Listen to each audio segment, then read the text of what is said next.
Welcome to another episode of the Bottom of the Stream Movie Show. My name is Adam. My name is Nick. Welcome on board the Streamboat. It's the world famous Bottom of the Stream podcast.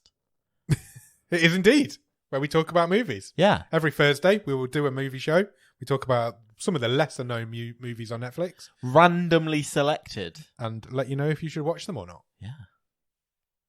And then at the end of the season, we've got a table of 25. put them in a list. And let you know which ones are the best and which ones are the worst from that season. We're always looking for these hidden gems. We are. And we're 5 episodes into season 8 now. Yeah. So, I think we've had a strong start. We have. The first 4 episodes of this season have all been quite good films. I think I'd recommend all of them. To certain people, definitely. Some of them less than others. Yeah. The Giver's the worst one we've seen so far this season. But it had bits in there. It's also not at the bottom of the stream table, so you're wrong. You know, that's your fault. That's not my fault. And it's our stream table.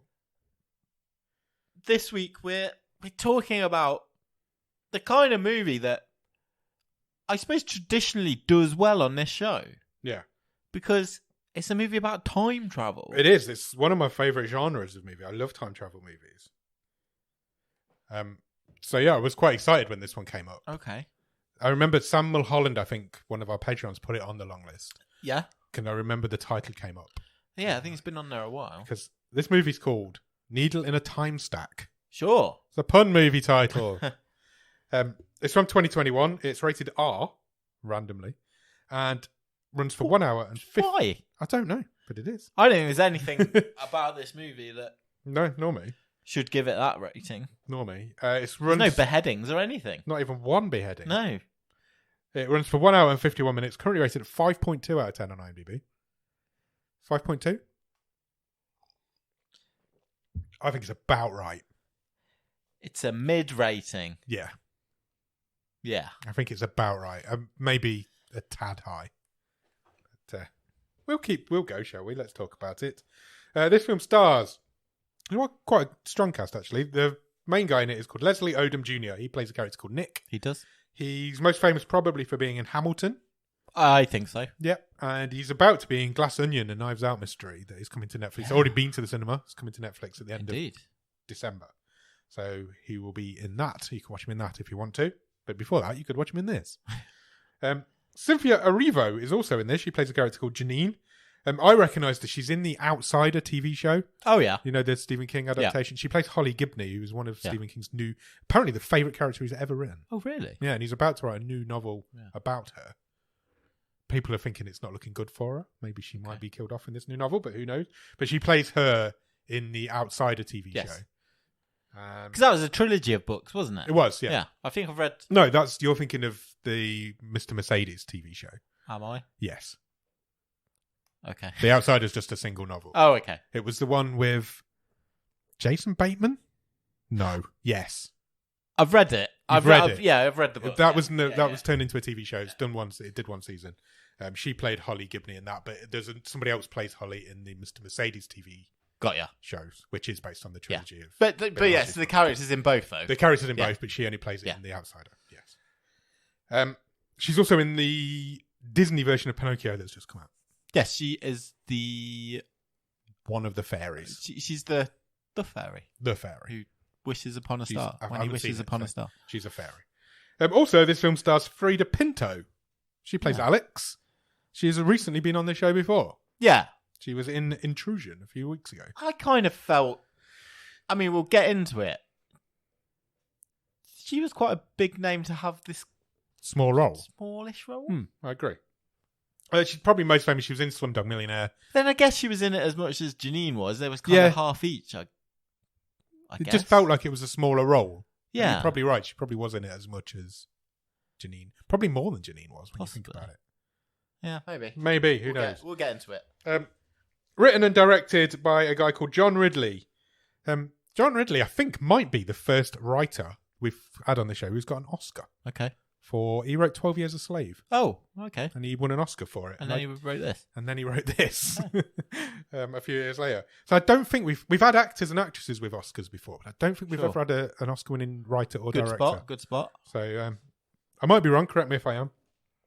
It's an adaptation of a short story that was published in Playboy in 1983. Oh, okay. By a guy called Robert Silverberg, and it did have this title in that short story. So I think he came up with the title, wrote a story that makes no resemblance to why it's called that at all. And yeah, that's what happened. But it's like 40 years old. It doesn't, does it, when you think about it? Because it implies that throughout some of the time traveling, someone's going to have to look for something that's really difficult to find or change. And it's all pretty straightforward. Yeah, it doesn't happen. That doesn't happen. There's no time rooting around in time stacks for this tiny little thing or something that's difficult to achieve. No, it's time jumpy and there's shit happens, but I think the title... People have a plan that they execute. Yes. Quite easily. I think this title has come first. Yeah. I like the title. I like the title. I'm a big fan of the title. Not necessarily a big fan of the movie, but we'll get to that now, shall we? Do you have a one-word review? Orlando, don't get in that time machine, you naughty boy. That's the longest one-word review you've ever done. And I didn't mention that Orlando Bloom's also in this movie during my breakdown of the cast. Yeah, Orlando Bloom pops up. Yeah, he does. He's the antagonist, I guess. Yes. Bad guy. But then, or by the end, not a bad guy. Yeah. So, we'll see. Time changes a lot in this movie. Where's this film start, Nick? Oh, some shit about love. God. Do you want me to read it? Yeah. Love is drawn in the form of a circle. No one knows where it begins, and it never really ends. You and I are always, and all ways. Can I That's have my Janine first... who's saying that. My first over nitpick. the beginning of this film. Yes. No one in this movie talks like a real person, and it really fucked me off. I'm going to get into this quite early. It's like Dawson's Creek. Yeah. On fucking meth. Because they all talk like they're reciting poetry. And it really annoyed me. I couldn't agree more. Especially Nick, later on. Anytime I understand people can be in love. Yeah. You know, and what it can do to you. But people don't talk like this. It's mad. This movie, and it really annoyed me. The dialogue in this movie is so bad. Yeah. Like, so bad. There are many examples in this movie and the script for this movie where why use 10 words when you can use 150? It's very chatty. I'll give you that. From the minute she said that line at the beginning, I was like, that's all bullshit. Love... Pretentious. I'm going to read it again. It's pretentious bullshit. Love is drawn in the form of a circle. No, it isn't. It's a heart. No, nobody knows where it begins. Somebody does, whoever drew the circle. And it never really ends. You and I are always and always. So cheesy. That's fucking greeting card stuff, that is. Hell yeah. So bad. Yes, Cynthia Erivo's character reads that out over the beginning of the film. It's a part of a video that she's making during the film that she'll come back to. So we'll hear that line again later on. Yeah. And then if you follow that up with a jazz flute recital, I'm not sure you've hooked me straight away. That's all I'm saying. We're 2 minutes into this movie. There's been some bullshit poetry and now we're watching jazz. Yeah. I don't mind a bit of jazz. Look, I've sat in a jazz club and had a great night. I don't know if I've ever seen a flute. And this is full on Ron Burgundy jazz flute solo. Well, I was writing my notes. I couldn't remember the word for somebody who plays a flute. A flautist. Flautist. I've written fluterist. Which I think might be a better word. It just wouldn't, you know, when a word just won't come to you. And I'm like, I'm just going to write some.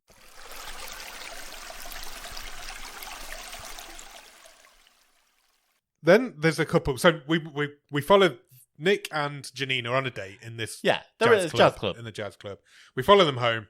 They're on the train. And they're basically talking about if they met now, would they still fall in love? Yeah. Even though it looks to me like they've only just met or recently met. And then Janine reveals that some of their friends are getting a divorce. Yeah, Nick's like, no way, they love each other. Yeah, they're really in love. Happy. What's going on? What do you mean they're getting a divorce? And it was their party that they've just been at, and he didn't even know this was happening. And then the film gives us a bit of text on the screen. It just says Nick and Janine. Yeah. So the chapters in this movie are named after the couples of the time. Yeah. Because the time shifts happen. We'll get to that. She randomly films his hand whilst he's asleep, which is, I thought, well, this is a bit weird. What's she doing that for? Yeah, because she loves his hand. Yeah. And him. And it's like, oh, you're beautiful. I have to capture this moment. Yeah. So she's got this really a phone that in 1983, when this was written, would have been quite futuristic. Now is pretty much set in the future. It's set in the future, because it doesn't feel like it's very far away in terms of technology from where we are now. So we'll say, like, obviously, we've already said this is a movie about time travel. Yeah. But this is far enough in the future. It's a recognisable future. But time travel is just a thing. Yeah, it just happens. You can happen. No, that you can go and do. It's a thing for rich people to do, yes. That it exists in this world. But it seems to be pretty new in that it's only really available to the super rich. Yeah. They can go and do it. Yeah. Normal people can't. But they do get affected by what happens when people go to the past. Yeah. Which we'll see in a minute. So she gets up, she feeds the dog, she goes out. Nick then takes the dog. The dog's called Charlie. She takes the dog out for a walk. He takes the dog out for a walk. And she sends him a video of his hand that she took whilst he was asleep. Yeah, and he's now got a ring on in this video, which he didn't have before. Yeah, and he goes all like, oh, I love you so much that you've done this for me. You've photoshopped a ring onto my finger. Yeah. It's fucking... And his first thought... Like, oh, it's so fucking cheesy and just... His first thought when he sees this video is not, oh, I love my girlfriend. It's like, I must send that to my sister. Yeah. And he does. And it's like, what? Okay. And if you were his sister, right? Yeah. And you've got this, and you get this from your brother going, oh, look how in love we are. Look what she's done. You're just going to be like... Delete. Dick. Especially when you meet his sister later on and she's like, not in love and not that sort of person. We then find out that it's Nick's birthday. Oh, yeah. And he gets given a present from his sister, which is like an old school radio. He collects like old tech. Like a Walkman and stuff that's even old for us now. Yeah. But yeah. But when this was written in 1983, I imagine he collected the tech of the time, shall we say. So she sends him like an old portable radio.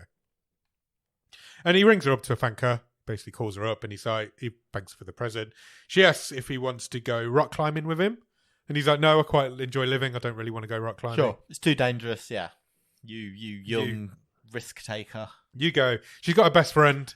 Yes. Zoe. Zoe's Nick's sister. She's got a best friend. Didn't catch the name. But they don't speak the same language. Her best friend's Portuguese. I thought she was, okay. Oh, she speaks Portuguese. She might be Brazilian. Could be Brazilian. Yeah. Nick then goes into... Sabala, I think. Yeah, something. It was something along those lines. Nick then goes into like I've written business meeting. I just put boring architect meeting. Yeah, he's an architect and he's in a meeting about it. And then suddenly this like cloud thing engulfs this meeting. It's like a wave. Yeah. Like they're all underwater. Yeah, all of a sudden this is weird. Happening. Something's happening. So this like water kind of engulfs this whole entire flows meeting. Through the room. And then people have got suddenly got headaches and Nick's got a nosebleed. And the guy who's running the meeting basically says, look, Take 10 minutes. Check everyone's okay. Ring home, he says. Check your loved ones. Make sure are it's okay. all good. And basically what has happened is a time shift has just happened. So somebody who's gone back in time has done something that has affected this group of people.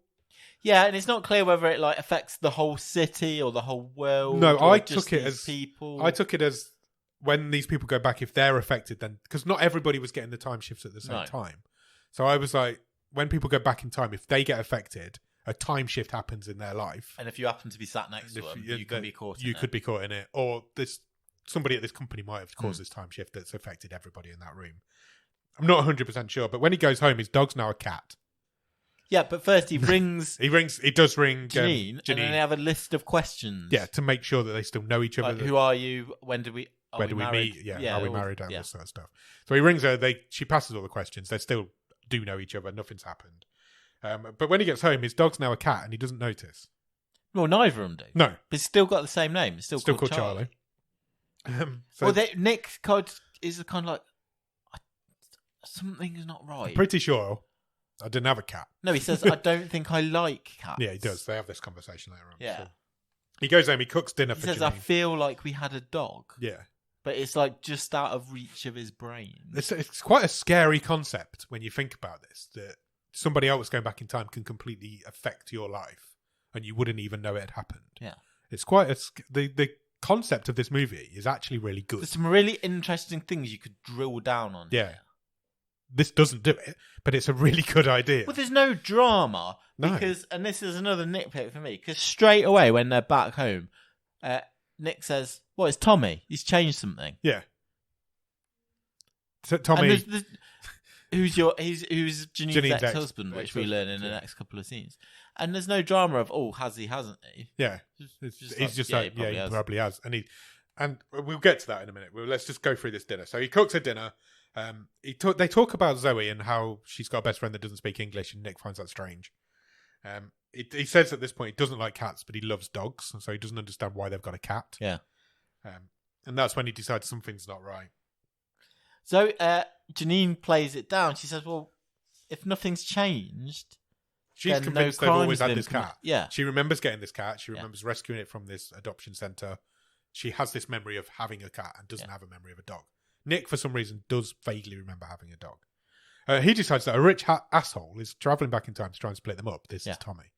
So Tommy is Janine's ex, and he seems to be on a mission, or Nick feels like he's on a mission, to go back in time and split them up. He's changing things in the past, which is why they are going through more time shifts than most people. I think Nick says it's the third one in a year. Yeah, that we've experienced. And then he says something that actually is quite scary. He's like, "What if we had kids? Yeah, and now we just don't remember them." I'm like, that's actually the concept of this. I've really loved. Yeah, it just doesn't work. Someone's puppeting your. Yeah, somebody can go back in time and change something, and your whole life changes, and you don't even know.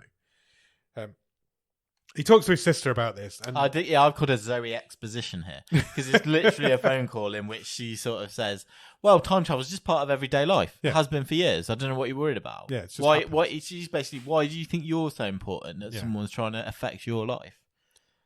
She says, "Look, what if you've changed the past by, if you do it if you had the money, basically, is what she's saying." Yeah, basically. And he manages to offend her at the end of this conversation, and she puts the phone down on him, and they have a bit of an argument. Then he calls Tommy's office, and he is intending to leave him a message, but unfortunately, Tommy answers the phone, which he wasn't expecting, and he ends up arranging a meet-up with Tommy. And he seems really happy to hear from Nick. He does, yeah. Because what we didn't realise until now is that actually they were also friends. They were like best friends back in the day. Like a group together. They were in a group together. Janine and Tommy got together. Oh, no. Yeah. Yeah. And then Alex, I'm getting all confused with the names already. Nick met Janine through Tommy. They fell in love. And that's how they got together. Yeah. She left Tommy for Nick. Written here, he meets up with Tommy, and it's Orlando Bloom. So Tommy is played by Orlando Bloom. They discuss relationships.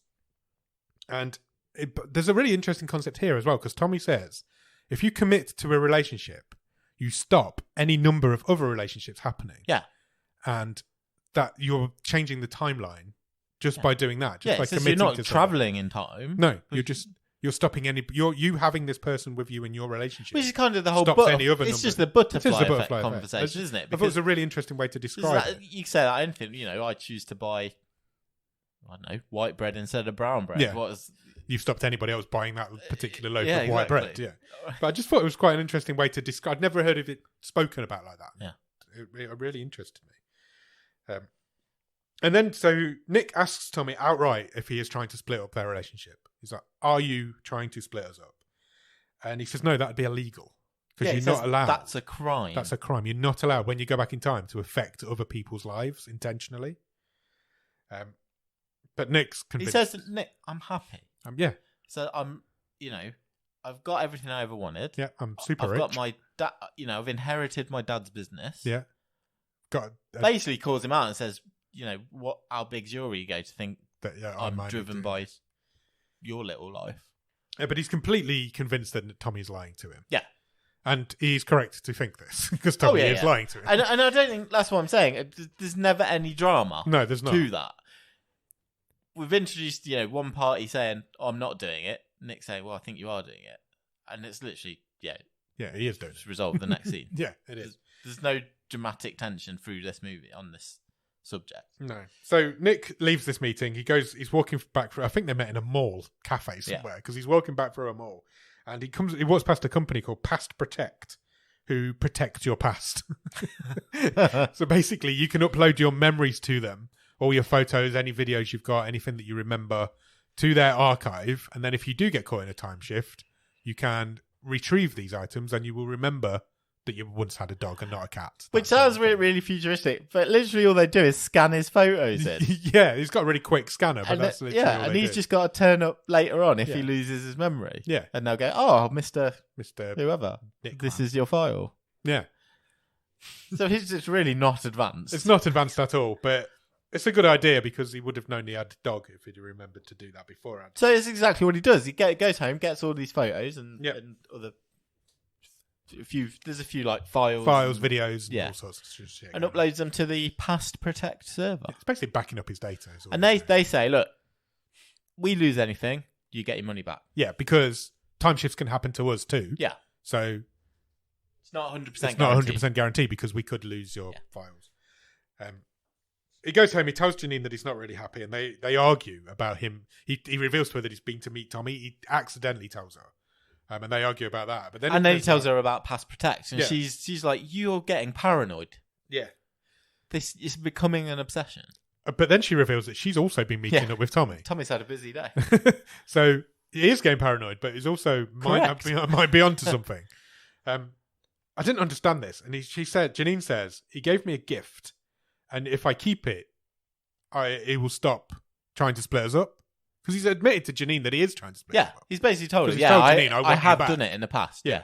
I have been jumping around. And he's given Janine a gift that she has to keep, and if she does keep it, he will stop trying to split them up. And it's a little portable TV. Yeah, from like the 80s. It's one of the handheld. It's in Nick's collection of old tech. But I didn't understand the point of it. No, I didn't either. I didn't get it because Nick instantly then picks it up, takes it outside, and smashes it on the floor. Yeah. But it never gets mentioned again. And then why is it so important to Tommy that she keeps it? And then it flicks around to see that they're living in a huge house, which they weren't at the start. They're not living in the same house they were at the beginning. Yeah. So that also changed at the last time shift. I'm really confused by that bit. I just don't understand why that was significant to Tommy that she had to keep this little TV. I didn't know if it was supposed to signify that he'd got the gift that she gave to him at the start of the film and that the item had changed. Oh, maybe. And it was just another thing to us to show that this time shift had changed things. And then the bigger reveal was you're in this huge house now, not this flat or whatever it was at the start. Maybe I'm overthinking it. Anyway, Nick smashes it up. And then, so they have an argument. They're basically not talking at this point. Yeah, he just yeets this radio down the middle of this street. And storms back into the house. This is the point where then Janine goes to tape. Janine's a photographer. Yeah. So she's got this cool little camera. And she goes to tape a message to him. And this is the message that we saw from the start of the film. At the beginning of the film, plus a little bit more.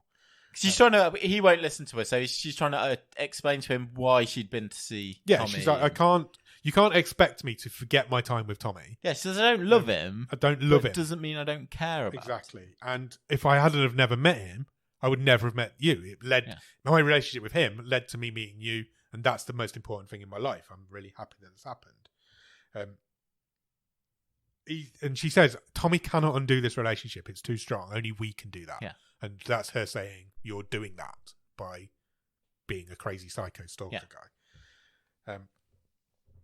Nick then gets a phone call from Zoe, who reveals that her friend is dead. Yeah. What was her name? Sabine? Sabila. She has died. She fell off the rock face whilst rock climbing. You know that climbing we asked you to come if you wanted to do. She fell off. Well, Zoe didn't go either. No. So Sabina went on her own and died. Fell off the cliff and died. And Zoe's distraught. And Nick's like, because he'd already started to bang on about time travel. Yeah, he had, yeah. And she cut him off and told him about this. And he's like, right, I'm coming over. Yeah. He gets to her flat and it takes about 5 seconds. He's like, oh, I'm really sorry. And then he starts banging on about himself again.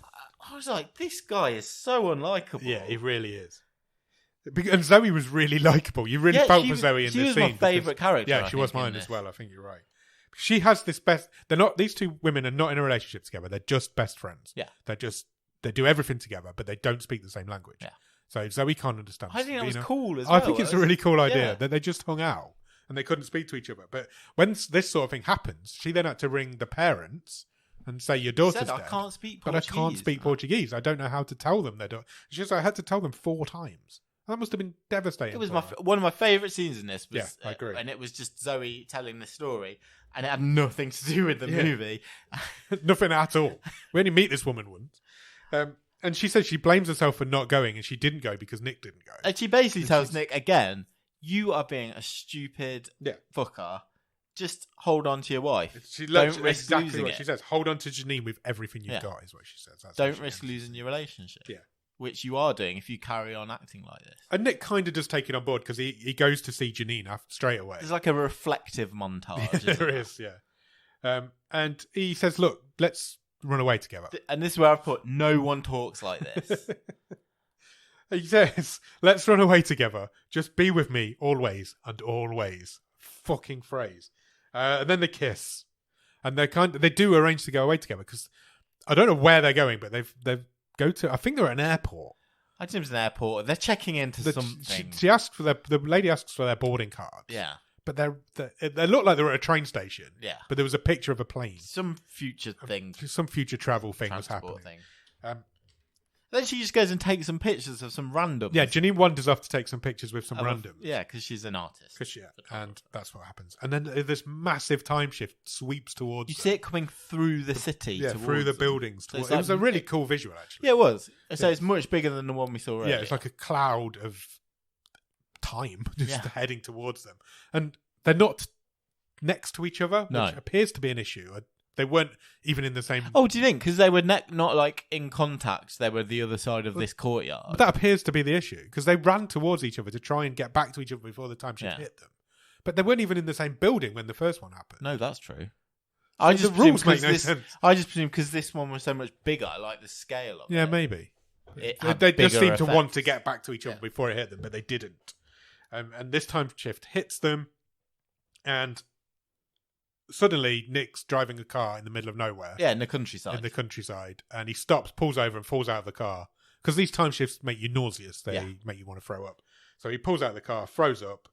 He's no idea where he is. He's no idea where... He starts calling for Janine. He's no idea where she is. He talks to his phone's got like a personal assistant, a bit like an Alexa. So he talks to that and says, "Call Janine." It doesn't do it. He says there's no Janine in contact. Your phone book. And then it had been said earlier, hadn't it? You know, one of the reasons you have these list of questions is because you've got to make contact straight away. Because if something big has changed over time, you'll just forget that it happened. The previous people you were involved with in a time shift. Yeah, you'll even forget the time shift happened. This will just become your life, and you wouldn't remember that it happened. He can't get hold of her. She's not in his phone book. She's not even in the directory for the personal assistant thing. Searches the world and can't find the name. But then he kind of falls to the floor. Yeah, he's devastated. He knew this was coming, and it's just time passes, and he's just sat next to his car on the road. Yeah, he always knew this was going to happen. He's devastated that it has happened. But then his phone rings, and it's Janine, and she calls him. They kind of go through the questions, but they can't quite answer. They very vaguely go through the questions because she's like, "I'm with Tommy. I've been married to Tommy for 9 years. Yeah, but I know I should be with you." And then the phone kind of goes dead, and she says, or he said, one of them says, "We'll find our way back. We'll find our back to each other." And then over the next few scenes, they just completely forget about each other. Yeah, they just don't know each other anymore. So what Nick does is go to the time capsule company that he set up a minute ago, Past Protect, I think they were called. Unfortunately, they don't have his memories. I know. No memories at all. They've got a file. But it's corrupted. Something's gone wrong with it. Yeah, they can see he's paid them. He's got an account. Nothing there. They don't have anything in this file, which is typical. And the woman's like, I quite like this little comment. She's like, "Oh, you can have your money back. It's not a problem. We've got a refund policy. Yeah. You can have that." Really, and he's like, "I want my memories." Customer service. Because he's already forgetting, and he wants to know. He needs these memories. But she's like, "No, you can have your money back." So he goes home. Which is a mansion. Yeah, it's a different house again. It's a massive, great big mansion now. He doesn't seem to notice the fact that it's not the same house. He's got a dog. And now he's got a dog, but it's not the same dog as earlier. It's a different dog. But it's still called Charlie. And he's also got a different girl. A wife, nonetheless. And then the screen fades to black and two words come on the screen. It's Nick and Alex. Yeah. And this is basically chapter 2 of this movie. Nick is now in a relationship with Alex, and he's slowly starting to forget that he was ever in a relationship with Janine. But he can still remember that something's wrong. Something's not wrong. He's weird. Yeah, he's distant. And she's like, off with her. What's happened to you today? Because as far as she's concerned, this is her went to husband work and came back weird. He even sleeps on the sofa that night because he doesn't want to sleep in the same bed as her. She's got a friend as well. She confides in her friend that something feels different with Nick. She can tell that he's not happy, and all she wants in life is for him to be happy. We then cut to Janine. Janine's with Tommy. Yeah, also at their mansion with a swimming pool. And it turns out Tommy, who Alex was talking to in the previous scene. Yeah. She was confiding in him because these people were all groups of friends back in the day. Well, Janine wasn't, but Alex, Nick, and Tommy were all sort of friends from college. College friends. Nick says, I'm going on a trip. He tells Alex, I'm going on a trip. I'm going to be away for a few weeks. Yeah. You're not coming. I'm just going away. I need to get my head straight. And she says to him straight out, she's like, if it's over, just tell me. I deserve to know. And I deserve to be happy too. But he says it's not. I just need to get away for a bit. Alex then goes to meet a friend who's apparently suddenly had a baby. Did you catch this scene? Well, it was the same friend who Nick and Janine were getting divorced at the start. Yeah. But she's had a baby that she wasn't expecting to have. That's the gist of this conversation I got. It was pretty strange. And then there's a montage. This was long. So long. This went on for minutes. It's a Nick and Alex not happy montage. Well, it is, and then it slowly. It starts off unhappy, so they're all moping around, and then it's slowly them connecting. Yeah, as he forgets his past. Yeah, he becomes the person that she thinks he is. Yeah. So it starts as a they're not happy montage, and it ends with they're madly in love with each other montage. But it goes on for fucking ages. And he makes the same speech that he made at the start of the film. If I didn't know you, I would still fall in love with you. To Alex. Zoe calls him. His sister calls. Yeah. As far as she's concerned, nothing's happened. Except her friend is alive. Yeah. Sabina, or whatever she was called, is alive. And it turns out it was just a time phase. But then Nick calls it out straight away. It can't be. Because I remember. It can't be a time phase because I remember her dying. Yeah. So, and obviously if she didn't die, he wouldn't remember that. Yeah. So something isn't right again. But Nick and Alex go and spend a weekend with Zoe. Yeah, they go and visit Sabila. In their what looks like amazing little lakeside lodge that they live in. And it's revealed they're mountain biking, aren't they? Yeah. Nick falls off his bike, and Sabila helps him, patches him up, and they still can't understand each other. These two women, there's no way to communicate. Well, Zoe does say she started to learn Portuguese. Yes, but she still can't really communicate. She doesn't. Sabila, is revealed, doesn't know what happened to her because Zoe has paid the money to go back in time and fix it. She stopped her going climbing that day. Yeah, she went back in time to the day where Sabila was going back. She kind of, again, another string that was never pulled on. Plot-wise, she says to Nick, "It cost me everything." Yeah, she did. I changed things so she didn't die. I spent everything I had to do it. I presume this thing is illegal, what she's done, because even splitting up a relationship was illegal. So I'm assuming bringing people back to life is illegal. I would say so. But it's never mentioned during the film that it is. But Zoe says, "Look, I'm happy. I've never been so happy. I've got my friend back." Yeah. Like I said, they're not in any kind of relationship. They're just well, friends. no, there is. It's never revealed in the film if they are, but they're. In fact, it's explicitly said that they're not. They're just friends. But she's never been so happy, and she's got a friend back. And then Nick gets a phone call from Pass Protect. Yeah. And they've retrieved a memory. And I'm like, oh, that's good. Something might happen here. It's a half-a-second video clip of Janine's video. And she's out of focus. She's out of focus and walking away from the camera. Yeah. And it's half a second long. I'm like, okay, nothing's happening. But he knows now. Well, you can't really even tell what's in it, but he somehow knows that he's in love with the girl who was ever in this video.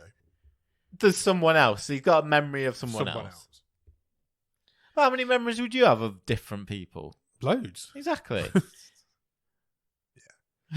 Yeah. Alex and Nick, they have a bit of a chat that night about Tommy. Alex defends Tommy. She bigs him up. Yeah, she's like, you seem to have a real grudge against this guy. Yeah. But let me tell you, he's not had an easy life. Yeah, absolutely. You think it's been easy because of all the the money from a rich man, but he has struggled with this, and she goes into a lot. She goes into a lot of detail, and he's never been happy. She said again, if it wasn't for Tommy, we wouldn't be together. This is we're getting this smacked in our face all the way through this film. That guy is not happy. This is that guy's not happy, and he's the reason these people are together. Nick is again obsessed with this video clip that he's found, and he keeps watching it over and over again. And he calls Zoe, and he wants to know all about her.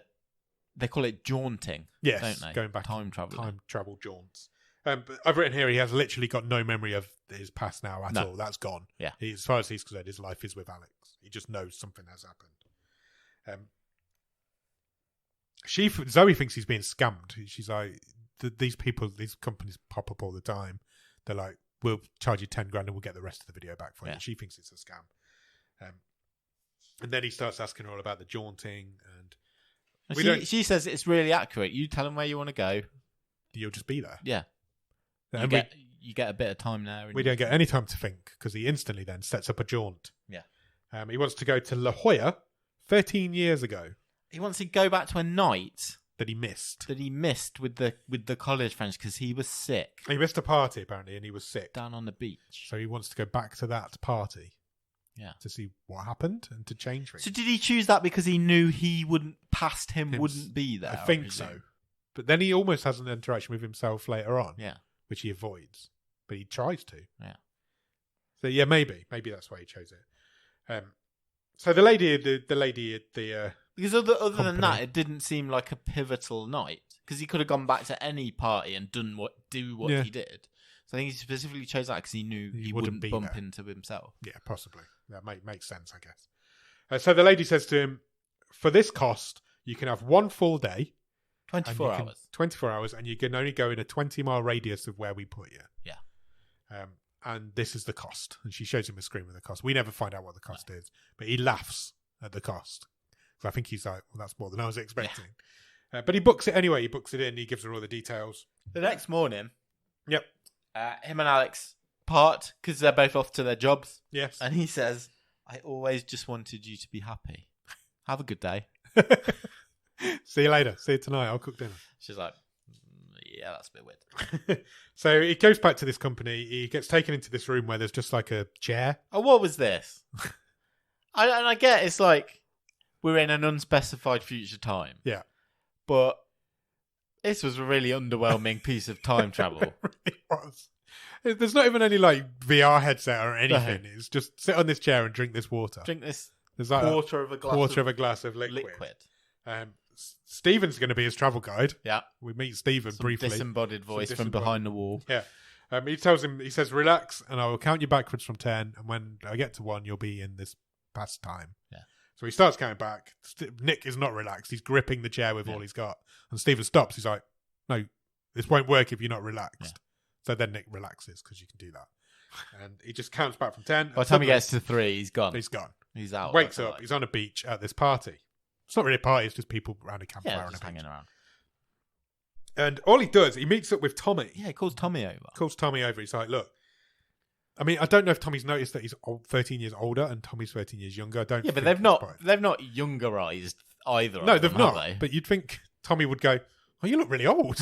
What's happened?" If I met 13 years from now I'd be like, "Are you okay? Have you had a bad week?" Yeah, have you had a bad week? But nobody notices that.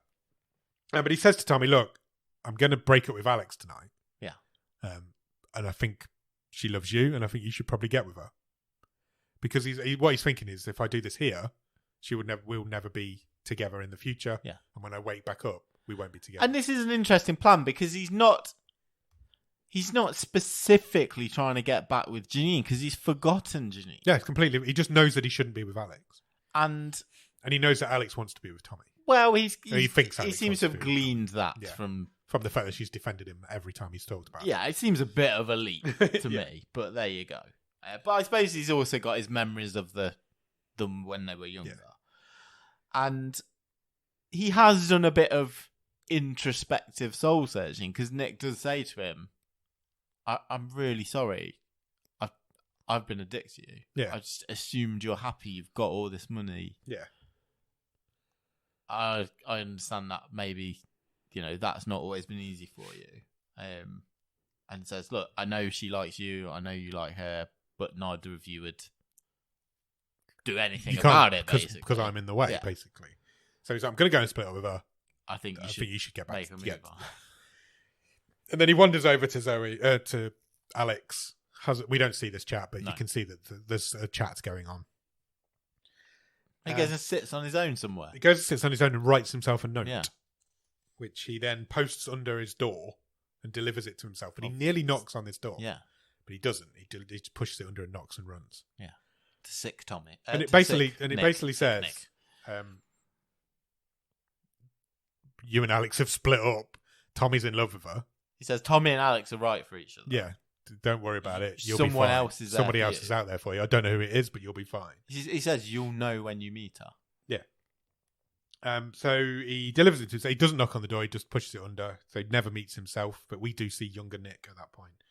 Then he goes back. He's done. He's done with his jaunt. He goes back to his own time. Goes home. Different house again. Yeah, back in a flat. It's like a flat now he lives in. And the word on the screen just says Nick, which implies now that Nick is alone. He is. He is not in a relationship at this point.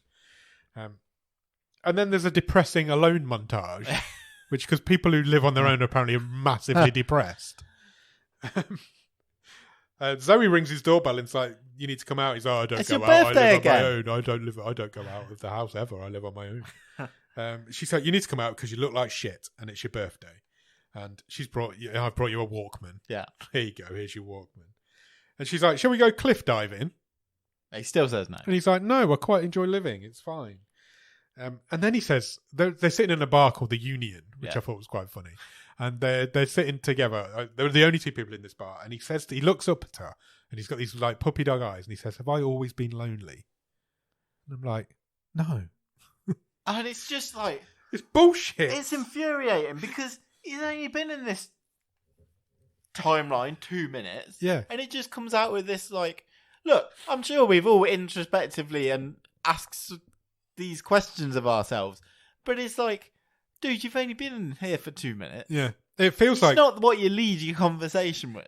It feels like a time shift makes you forget your memories quite slowly. But a jaunt makes you forget your memories instantly. Yeah, because this is because he does not remember his past life. Yeah. This is different, And he says, have I always been lonely? And she starts crying. Yeah, because she's like, I've watched you collapse in on yourself for a lot of years. Yeah. I'm like, why has nobody done anything? You just come round now to take him out. Why has nobody done anything about this before? She says, why don't you ever ring your old friends? Yeah, you never ring your old friends. She says, what about Tommy and Alex? Yeah, could you get in touch with them? And she's like, why don't you get a dog? I was like, God's sake, we're really lazily pulling these threads through the... Then he says, I'd rather have a cat. I'm like, you don't even fucking like cats. So he goes home. He calls Tommy. No, Tommy calls him. And he says, your sister's asked me to call you because she's worried about you. Yeah. I think you need to come out for a drink. We're having drinks tonight. But then he also says, I've not seen you for like 10 years. Yeah. So the guy's not made a single friend in 10 years? Since he split with Alex. That's it. Nobody's seen him since. Right, okay. Literally, because that was 13 years ago. Very convenient to the plot. Very much so. So he's like, yeah, we've all fallen out of touch since you and Alex split up. No, because it's... No, he doesn't. No, because it comes across as like, Tom is like, we're all still great mates. Yeah, where the hell have you We've been? just shunted you out of our lives. So he's like, look, we're all having drinks tonight. We'll all be there. He said, come for one. He starts off with come for drinks, and then he's like, come for one, or just come. I just want to see you, basically. So he says, right, I'll be there. I'll go about 8 o'clock, and he does go for these drinks. Tommy says, I'm really concerned about you. You're my best friend. That I've not spoken to. I've not spoken to you for 13 years. And he's like, I didn't take over my father's business. I'm not this rich asshole that I was at the beginning. He says, no, he's still rich, but he's like, he's not like, he's like, because does Nick ask him about his dad's business? Yeah, I think so. And Tommy's like, I never took it over. I never took it over. I've started my own business. I'm happy. I'm happy in my life. I've never been happier. I'm not a rich dickhead. I'm happy because of you, he says. I'm happy because you told me to go to Alex. Yeah. And I did, and we're still together to this day. Here she is. Yeah. And Alex comes over. Tommy says the same thing. She's Tommy makes some excuse and leaves. What you did was right. Yeah. You did the right thing. You broke my heart, but I'm happy now, is what she says. And also, she's pregnant. She puts her hand on his belly. She puts his hand on her belly. I've written in capital letters, there's a really unsubtle camera shutter sound on the soundtrack. It's like louder than the music in the bar. Me, I hated this. They're in a bar, there's music, there's chatting. It's a full bar. And then it's like... Over all of that, you can hear... And you're like, oh, I was like, this is so lazy now. Yeah. She's pregnant. He starts crying because she's pregnant and everybody's happy for her, apparently. He goes to leave at this point, and as he's walking out the door, he bumps into somebody and spins back around. And they make eye contact. And as he spins back around, no, because he bumped into somebody else. Oh, right. And as he spins back around, he makes eye contact with Janine across the bar. And then he goes to leave anyway. So they lock eyes, and she starts walking towards him as if she's being like drawn in. And then he turns to leave anyway, and his hand stops him. Grabs the door his hand, as he goes to leave, grabs the door frame and he can't leave. Yeah. So he turns back around and the fucking film finishes there. Yeah. And I threw my remote across the room. I felt like all the stuff I wanted to see happened off camera. Yes.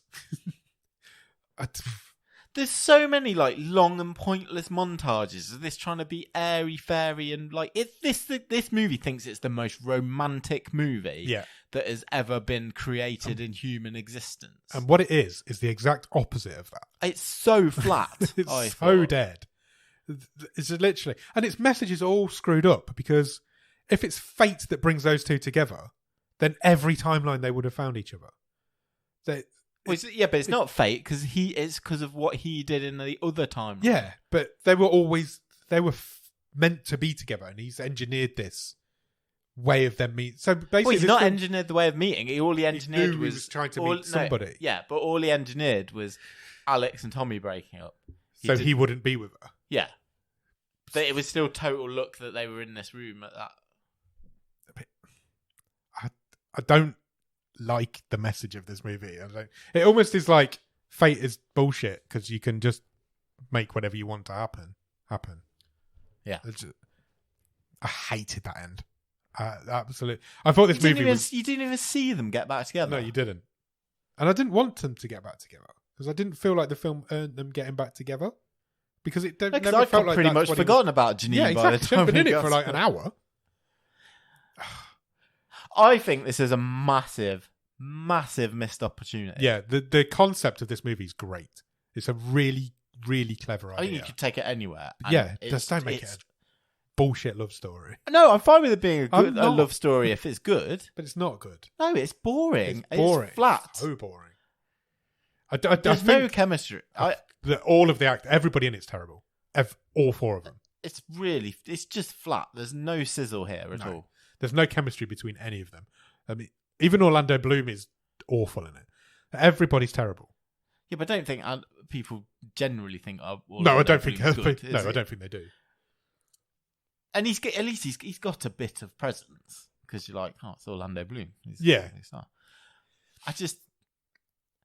It's a huge. There's no drama in like anything that Nick's character does to try and get. He doesn't do anything. He's aware that he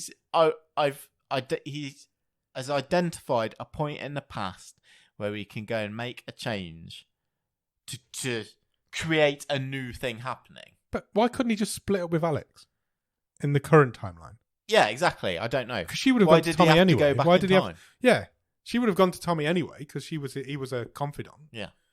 So why couldn't he just go, I don't think this is working, let's break up? Exactly. This is what I mean about happening off screen. We don't get any insight into why he chose that time other than, like I said, is because he knew he wouldn't bump into himself. Yeah. But you're right. He could have just broken up with Alex in that timeline he was stuck in if he thought that was what the issue was. Yeah. So I don't understand. I feel like the time travel element is completely redundant. It doesn't need to be there. Also, I thought the unspoken thing that was never mentioned in this movie, which would have been quite interesting to hint at, was what if the twist was that like it wasn't Tommy jaunting around that caused it, but it was the fact that his sister then went and jaunted, because by her going back in time and that would have been so much better. Back to life, did that actually knock Nick out? You know, because he's got that would have been so much better as a twist. That's actually a really clever idea. And then she sort of accidentally being the antagonist. But maybe I'm biased because I think Zoe was the best character. She was. That's a better film already. I thought this was dreadful. I'm not going to lie. I went to bed last night and I already had forgotten this movie. I don't know if it was dreadful. I think it's dreadful. But I thought it was boring. And I thought it was flat. For me, that's the biggest crime in any of these movies. If they're boring, then I can't get on board with them. And this is so dull. It is dull. It is dull. I wasn't... It annoyed me and I thought it was dull. I wasn't sat there thinking... Don't get me wrong, we've seen worse. I wasn't sat there thinking this is terrible in terms of plot. It's just messy, isn't it? Yeah, and there's a better movie with this storyline. Not even on the cutting room floor. Just it's in someone's brain that's not been put on paper. Yeah, this world is really interesting. This movie isn't. Yeah, is the only best way to describe it. Yeah, I agree. I think this it's dull. In 5 or 6 weeks' really time, frustrating. In 5 or 6 weeks' time, when we're going through the stream table, I'll be saying to you, "Which one was that? What was Needle in the Timestack?" I don't think I will be that. I think I'll bit like that. I think it's more memorable because of the wasted potential. Yeah, I feel like I'm just going to instantly forget it. Yeah, I don't think this one's forgettable because of how bad it is. Because it's annoying. Because it's annoyingly bad. It annoyed me. Yeah, it is bad. It's really bad. And it did drag. Oh, God, yeah. It's on for too long. It's on for nearly 2 hours. I just think there's so much narrative and emotional drama you could have gleaned from this. And they just decided to do a load of wispy montages. That montage goes on for 5 minutes. Yeah. Where Alex and Nick have fallen in love with each other. Yeah. What's the best thing about it? I think it's just the concept, isn't it? The idea, the time shifts are cool. It's a cool idea. I liked and was intrigued by the changes. Yeah. So when he walks out and, oh, shit, it wasn't in that house before. Yeah. The dog's a cat. Dog's a cat. The dog's a dog again. There's so much you could explore. Yeah. And it's all just that, like, I'm not interested in what was presented to me. Wasted potential. Yeah. What would you change about it is most of it. I think the script. Yeah. I think what you just said, I think makes Zoe accidentally cause all this shit. Something that's changeable to quite easily. Because that whole Zoe storyline is completely redundant. It's unnecessary. Yeah. So make that mean something. And also, Nick's another character that's just really stupid when needed and really clever when needed. We see that so much. Because it's like a light bulb goes over his head when Zoe's telling him about that she travelled back in time. Yeah. It's like this. We've been told this whole film, about how time travel exists, but his character goes, "Oh, I never thought of that." It's like he dismissed it because it was for rich people, but when he found out his sister could do it, he was like, "Oh, maybe it is accessible to me because I'm richer than my sister." I don't know. Stream table? Yes, it needs to go in there.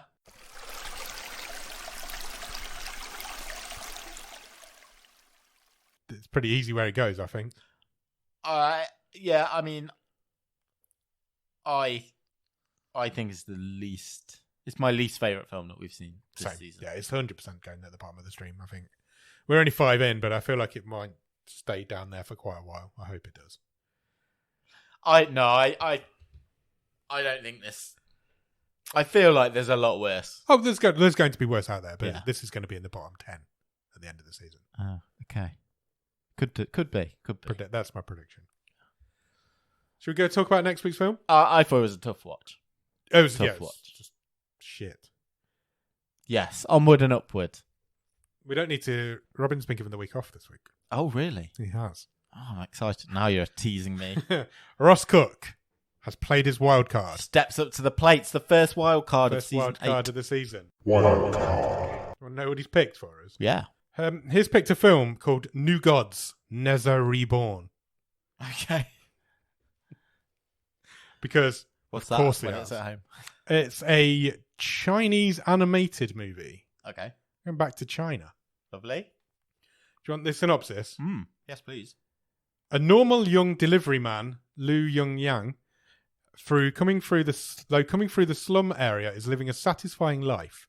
But when the arrogant, wealthy son of Boss beats him down, his deep anger turns into a blast of truth fire. Oh, I love a blast of truth fire.